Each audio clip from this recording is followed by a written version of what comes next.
The principle of health is moved by faith. Nothing else can call it into action, and only faith can enable you to relate yourself to health and sever your relation with disease in your thoughts. You will continue to think of disease unless you have faith in health. If you do not have faith, you will doubt. If you doubt, you will fear. And if you fear, you will relate yourself in mind to that which you fear. If you fear disease, you will think of yourself in connection with disease, and that will produce within yourself the form and motions of disease. Just as original substance creates from itself the forms of its thought, so your mind-body, which is original substance, takes the form and motion of whatever you think about. If you fear disease, dread disease, have doubts about your safety from disease, or if you even contemplate disease, you will connect yourself with it and create its forms and motions within you. Let me enlarge somewhat upon this point. The potency or creative power of a thought is given to it by the faith that is in it. Thoughts which contain no faith create no forms. The formless substance, which knows all truth, and therefore thinks only truth, has perfect faith in every thought, because it thinks only truth, and so all its thoughts create. But if you will imagine a thought in formless substance in which there was no faith, you will see that such a thought could not cause the substance to move or take form. Keep in mind the fact that only those thoughts which are conceived in faith have creative energy. Only those thoughts which have faith with them are able to change function or to quicken the principle of health into activity. If you do not have faith in health, you will certainly have faith in disease. If you do not have faith in health, it will do you no good to think about health, for your thoughts will have no potency and will cause no change for the better in your condition. If you do not have faith in health, I repeat, you will have faith in disease. And if, under such conditions, you think about health for 10 hours a day and think about disease for only a few minutes, the disease thought will control your condition because it will have the potency of faith, while the health thought will not. Your mind-body will take on the form and motions of disease and retain them, because your health thought will not have sufficient dynamic force to change form or motion. In order to practice the science of being well, you must have complete faith in health. Faith begins in belief, and we now come to the question, what must you believe in order to have faith in health? You must believe that there is more health power than disease power in both yourself and your environment. And you cannot help believing this if you consider the facts. These are the facts.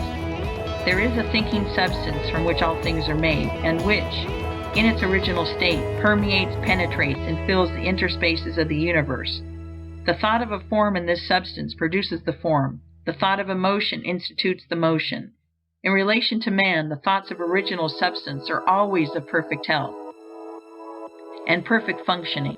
This substance, within and without man, always exerts its power toward health.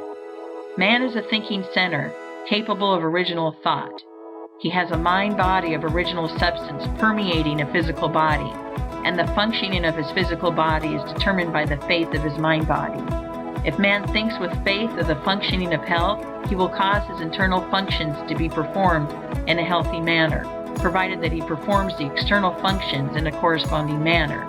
But if man thinks with faith of disease or of the power of disease, he will cause his internal functioning to be the functioning of disease.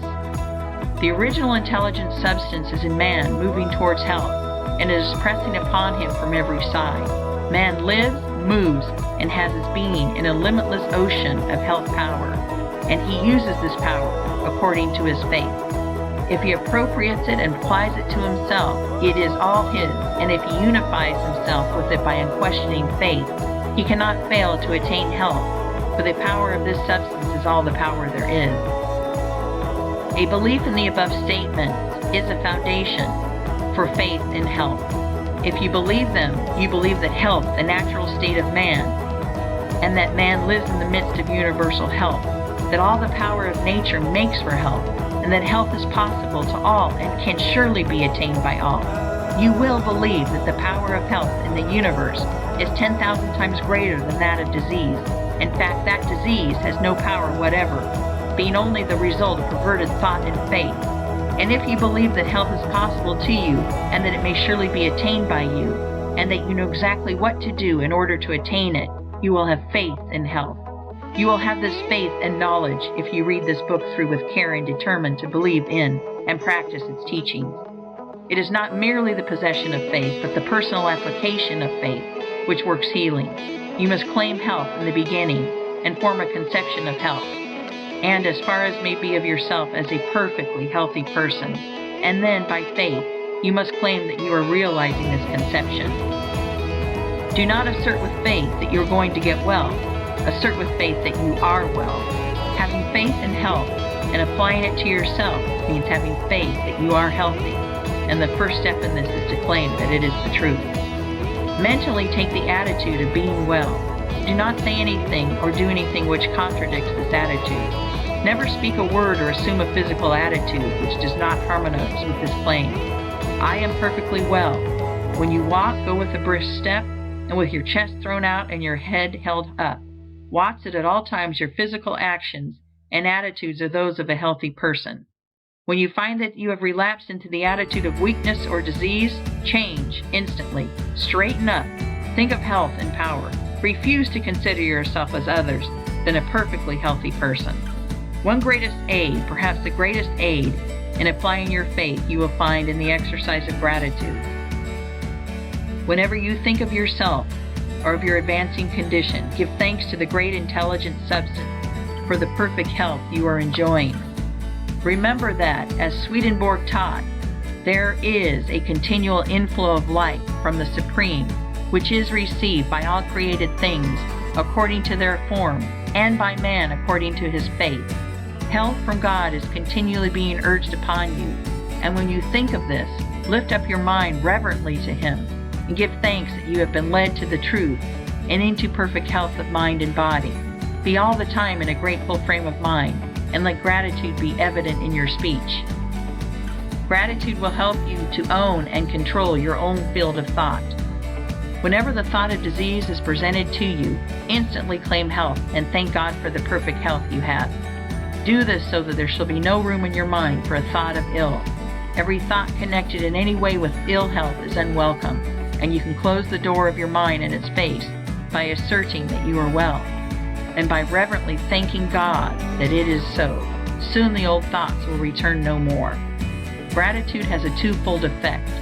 It strengthens your own faith, and it brings you into close and harmonious relations with the Supreme. You believe that there is one intelligent substance from which all life and all power come. You believe that you receive your own life from this substance, and you relate yourself closely to it by feeling continuous gratitude. It is easy to see that the more closely you relate yourself to the source of life, the more readily you may receive life from it.